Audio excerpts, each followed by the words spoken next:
Hello dears, welcome to Nidhi's Cook and Joy. പുതിയൊരു വീഡിയോയിലേക്ക് എല്ലാവർക്കും സ്വാഗതം.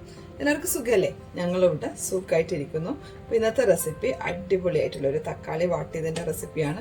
വളരെ എളുപ്പത്തിൽ നമുക്ക് ഉണ്ടാക്കിയെടുക്കാൻ പറ്റും. അധികം ഇൻഗ്രീഡിയൻസും ഇല്ല, വഴറ്റലോ അങ്ങനെയുള്ള പരിപാടികളൊന്നും തന്നെയില്ല. അതുകൊണ്ട് തന്നെ നമുക്ക് ഉണ്ടാക്കാനും വളരെ എളുപ്പമാണ്. വേറെ അധികം ബുദ്ധിമുട്ടുകളോ കാര്യങ്ങളോ ഒന്നുമില്ല. അപ്പോൾ എല്ലാവരും ഇതൊന്ന് ട്രൈ ചെയ്ത് നോക്കണം. നമുക്ക് വീഡിയോ കണ്ടിട്ട് വരാം. Welcome to the video. Subscribe ചെയ്യാതെ ആരെങ്കിലും വീഡിയോ കാണുവാണെങ്കിൽ സബ്സ്ക്രൈബ് ചെയ്യണേ പ്ലീസ്. തൊട്ടടുത്തുള്ള ബെൽ ബട്ടണിൽ ഓൾ എനേബിൾ ചെയ്യാൻ മറന്നു പോകരുത്. ഇഷ്ടപ്പെടുവാണെങ്കിൽ നിങ്ങളുടെ ഫ്രണ്ട്സിനും ഫാമിലിക്കും കൂടെ ഒന്ന് ഷെയർ ചെയ്യണേ. തക്കാളി വട്ടിയത് ഉണ്ടാക്കാൻ വേണ്ടിയിട്ട് നമുക്ക് ഇത്രയും ഇൻഗ്രീഡിയൻസ് ആണ് ആവശ്യമുള്ളത്. 4 തക്കാളി എടുത്തിട്ടുണ്ട്. മീഡിയം സൈസ് തക്കാളിയാണ്. വലുതാണെങ്കിൽ ഒരു 3 എടുത്താൽ മതി. പിന്നെ ഒരു പകുതി സവാള എടുത്തിട്ടുണ്ട്. 4 അല്ലി വെളുത്തുള്ളി, ഒരു ചെറിയ പീസ് ഇഞ്ചി.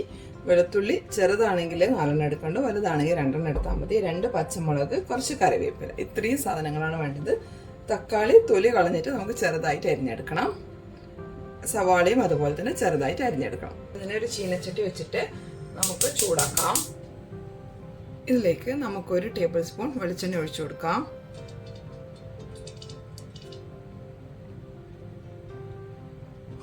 ചൂടായ വെളിച്ചെണ്ണയിലേക്ക് നമുക്ക് കടുക് ചേർത്ത് കൊടുക്കാം. ഒരു 1/4 ടീസ്പൂൺ പോലെ കടുക് മതിയാവും. അതൊന്നും പൊട്ടട്ടെ നന്നായിട്ട്. കടുക് പൊട്ടിയിട്ടുണ്ട്. നമുക്ക് ഇതിലേക്ക് തക്കാളി ചേർത്ത് കൊടുക്കാം. അരിഞ്ഞു വെച്ച സവാള വളരെ നൈസായിട്ട് അരിഞ്ഞതാണ്.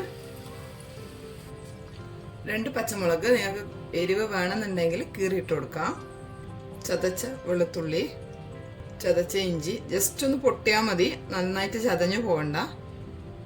കറിവേപ്പില, 1/2 ടീസ്പൂൺ മഞ്ഞൾപ്പൊടി, 1 ടീസ്പൂൺ മുളക് പൊടി. എരിവിനനുസരിച്ചിട്ട് മുളക് പൊടി ചേർത്ത് കൊടുക്കാം. എരിവ് വേണ്ടെന്നാണെങ്കിൽ നിങ്ങൾക്ക് കാശ്മീരി മുളക് ചേർത്ത് കൊടുക്കാം. നമുക്കിതൊന്ന് നന്നായിട്ട് ഇളക്കി കൊടുക്കാം.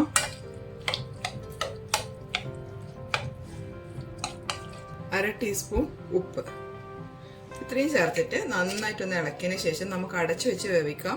ഈ ഒരു കറീൻ്റെ പ്രത്യേകത എന്താണെന്ന് വെച്ചാൽ നമ്മൾ ഒരു തുള്ളി പോലും വെള്ളം ഇതിൽ ചേർക്കില്ല എന്നുള്ളതാണ്. ഇനി നമുക്കിതൊന്ന് അടച്ചു വെച്ചിട്ട് ലോ ഫ്ലെയിമിലിട്ടിട്ട് തക്കാളി നന്നായി ഒന്ന് വെന്തൊടിയുന്നത് വരെ ഒന്ന് കുക്ക് ചെയ്തെടുക്കണം. നന്നായിട്ടൊന്ന് ഇളക്കി കൊടുക്കാം. കണ്ടോ, ഇപ്പം തന്നെ തക്കാളിയിലെ വെള്ളം നന്നായിട്ടൊന്ന് ഇറങ്ങി വരാൻ തുടങ്ങിയിട്ടുണ്ട്. ഇനി നമുക്കിത് അടച്ചു വെച്ചിട്ട് തക്കാളി നന്നായി വെന്തുടഞ്ഞ് വരുന്നത് വരെ കുക്ക് ചെയ്തെടുക്കാം. ഇടയ്ക്കൊന്ന് തുറന്ന് ഇളക്കി കൊടുക്കാൻ മറന്നു പോകരുത്. കണ്ടോ, നിറയെ തക്കാളിയിൽ നിറയെ വെള്ളം ഒക്കെ പുറത്തേക്ക് വരാൻ തുടങ്ങിയിട്ടുണ്ട്.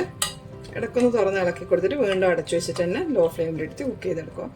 കുക്കിംഗ് കുറച്ച് ടൈം എടുക്കുമ്പോൾ നമുക്ക് അങ്ങനെ അതിനെക്കൊണ്ട് വലിയ പണിയൊന്നുമില്ല. ഇടയ്ക്കൊന്ന് വല്ലപ്പോഴൊന്ന് തുറന്ന് ഇളക്കി കൊടുത്താൽ മാത്രം മതിയാവും.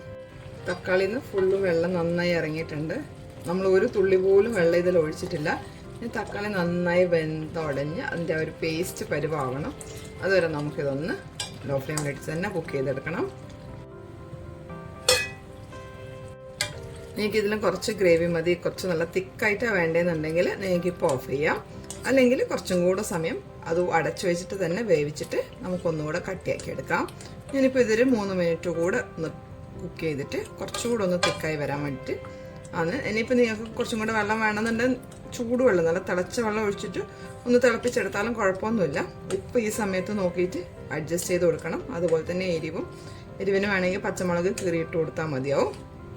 ഇതൊന്നുകൂടെ അടച്ചു വെച്ചിട്ട് തക്കാളി ഒന്നുകൂടെ ഒന്ന് നല്ല ഇതാവുന്നത് വരെ നമുക്ക് കുക്ക് ചെയ്തെടുക്കാം.